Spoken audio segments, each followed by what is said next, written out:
friends, I am so thrilled to share this rainbow pop recipe with you.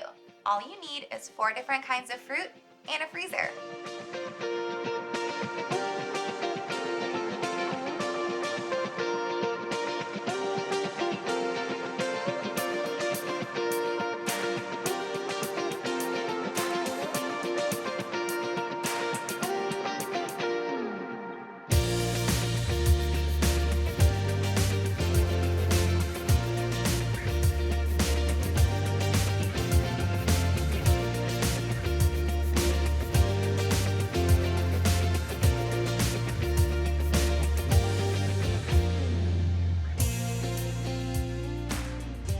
No added color or sugar. This is the perfect treat to cool off with.